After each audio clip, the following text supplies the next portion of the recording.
Hey everybody, it's December 1st, 2008. I am Sonic Sons.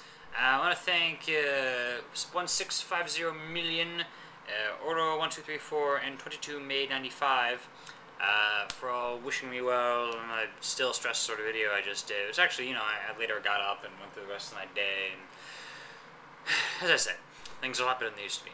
So, moving into a very slightly connected topic,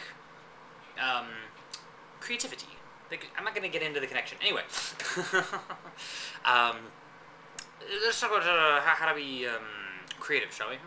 Because there are a lot of misconceptions about this. One of the rules, one of the things I've learned is that you can make stuff up, which I think would be fairly obvious, particularly if we're talking about creativity, like making a fictional story, or doing like a painting or a movie, music and stuff, as opposed to, I don't know, finding a creative way to drive to work or something, which is still creativity. Anyway, in creativity, in fiction, I'm going to be using the example of writing, but you could apply it to anything else I've just mentioned, music, movies, painting, I don't know, dance, interpretive dance. I can't dance. You can make stuff up. You think this would be obvious, and actually, to many people it's not.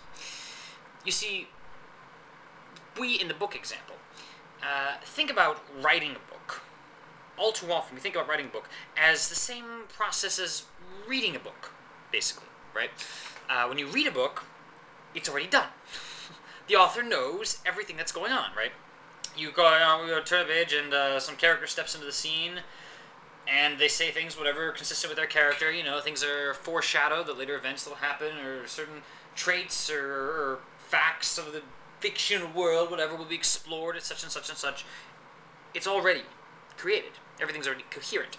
And so when you even just barely approach the idea of writing a book, and in fact most people don't even get that far because writing a book is not on your invisible list of approved activities. It's not your brains. The thing I'm going to do, I'm going to write a book. No, that's not on the list. It's not on the... But even if you think about it, you start writing something, you start writing and you don't know what's supposed to happen, or who's who, or what's going on, per se. And you feel like, I think all too often, people feel like, I feel like even, you're supposed to know everything in advance, when of course that's silly. You start from scratch. Pretend like you know what you're doing. Another thing, people think about writing a book is like it has to be from start to finish. That's how reading a book is, No, you can write whatever flipping scene you want at whatever flipping time, right? You can, write the ending. I'm like, wow, I wonder how that ending happened. Let's write something in the middle now. And you can edit things as you go, right? Make stuff up. Pretend. I did this a couple of times. Like I did a couple of stories that I have online here about a character named Yudo the Wanderer. And one of the things, I don't think this particular one's online at the moment, but it happened to involve some made-up words, right? And I read this to some friends of mine, and afterwards they said, how did you invent that language? That fictional language that you had in the middle of the story there. And I said, one word at a time? Which is totally what I did. Like, it's great if you want to actually create a language from scratch, to it like J.R.R. Tolkien style, figure out the grammar and everything, please, go right ahead. But in the meantime, at least, make stuff up. Hara, Rick, Rono, so, like, seriously, let's take some, like, letters. Q, A, B, S, R, L, E. Quabsuri, sure. That's the name of the, god in thy fictional religion that these fictional people, look at that, see, make stuff up. You can do this. It's amazing. And alright, I'll admit, it's possible to just make stuff up and, fail in the immediate, short-term sense at creating anything interesting. I did once meet a person, let's say it was a guy, I don't want to reveal anything, but someone once said to me, oh, I'm actually an aspiring author too. I said, really? He was like, yeah, I wrote a novel, it hasn't been published yet, but, I'm trying to get published. I was like, oh, that's great, send me an email. So, they emailed the manuscript. It was a full novel length and everything, and it was terrible. It was just like so bland, and it was just like, yo, we're gonna go save the world. Oh, let's go save the world. Ah, da, da, da, da, da. And I like starting like skipping chapters, looking for like something like the writing gets good at some point. But I have more respect for that guy in this particular area of life than most other people in the world who don't even bother trying. Do know you can edit these things afterwards, right? You can make stuff better. And for all I know, it's been a while. Maybe that person is, since edited. Maybe it's nearly ready to be published now. I don't know. But you can make stuff up, people. Seriously, like I did this for the same Yudo thing. I wanted to create a map of my fictional world, which is great because I didn't hardly know what was where or anything. I looked up online how to make a map of fictional world on Google or whatever, And I got into the website of Holly Liz. I'm sure I'm mispronouncing it, but she's published 17 books or something. And I started reading it, how to make a map of fictional world, and it was seriously just make stuff up. Draw a wavy line.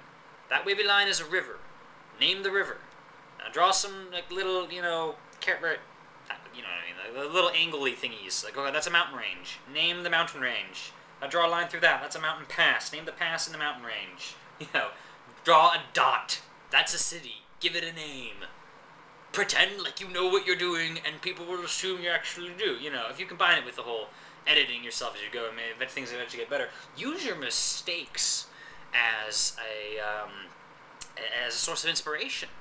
There's another thing. It was like, okay, if you're drawing a river and if somehow you make a right angle, rivers don't go at right angles, right? You could erase that and change it back and make it more like a river, sure. Or you could come up with a reason. The more interesting the reason, the better. It's like, okay, why is this why is the right angle in the river?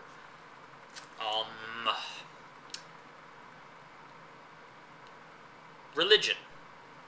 Religion, yes. What religion? The religion of Guaro. Guaro, yeah. What do they worship? The Guarosins.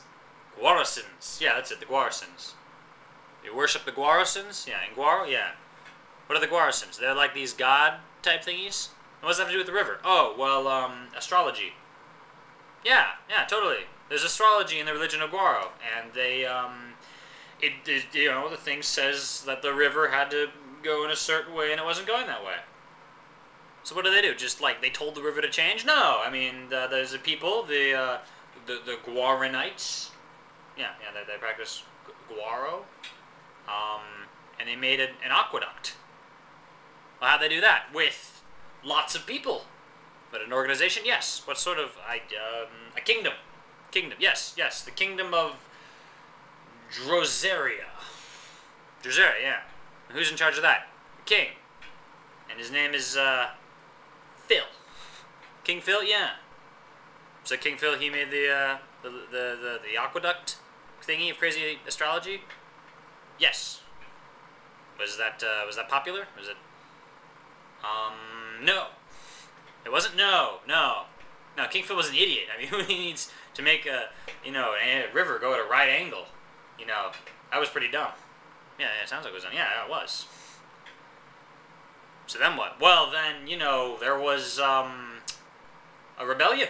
A rebellion, yeah, because obviously King Phil was an idiot, right? So, there was all this violence, and just because of the aqueduct. Well, not just, because he was also an idiot and everything else. There was, famine and crap. Yeah, so then what happened?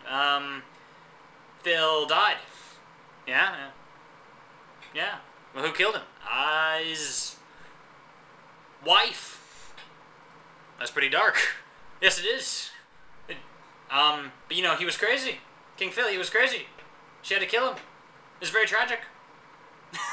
I seriously, I made this up right now. I mean, I've gone through this similar things in my head a few times. Even I lose faith in that sort of process here and there.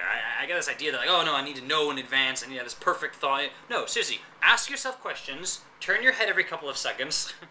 Make stuff up. Pretend like you know what you're doing, and you might find something interesting within the big old realm of creative possibility. Thanks for watching. See you later.